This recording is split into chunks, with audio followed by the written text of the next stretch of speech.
अवांखे आगाही ॾियूं पिया। Breaking news आहे। टंडो रहीम ख़ान समेत काच में बरसात पई आहे। खीर थियल जबल तां नयूं वही आयूं आहिनि। ब्रेकिंग न्यूज़ आहे। अवां सां ख़बर शेयर कयूं पिया। नयूं वही अचण सबबि ॻोठ छनी शाह हसन समेत 50 ॻोठनि जो शहरनि सां ज़मीनी राब्तो कटिजी वियो आहे। टंडो रहीम ख़ान समेत काच जे मुख़्तलिफ़ इलाइक़नि में बरसात पवण सबबि खीर थियल जाबलू सिलसिले मां नयूं वही आयूं आहिनि। ब्रेकिंग न्यूज़ आहे। अवां सां ख़बर शेयर कयूं पिया। टंडो रहीम ख़ान समेत काच में बरसात खीर थियल जबल तां नयूं वही आयूं आहिनि। तफ़सील मालूम कंदासीं मोहम्मद हसन जमाली खान। जी मोहम्मद हसन, अपडेट कजो। जी बिल्कुल, टंडो रहीम ख़ान समेत काचे जे मुख़्तलिफ़ इलाइक़नि में बरसात पवण सबबि खीर जबल जे जाबलू सिलसिले मां नयूं वही आयूं आहिनि।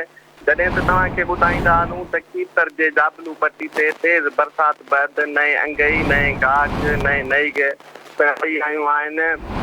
नयूं वही अचण करे काचे जे 3 यूसन टंडो रहीम ख़ान छिनी ऐं शाहसन समेत 50 खां मथे ॻोठनि जो तालके हेडक्वार्टर जोई ऐं ज़िले हेडक्वार्टर दादू सां पिणु ज़मीनी राब्तो कटिजी वियो आहे। महिरबानी अवां जी अपडेट करण लाइ।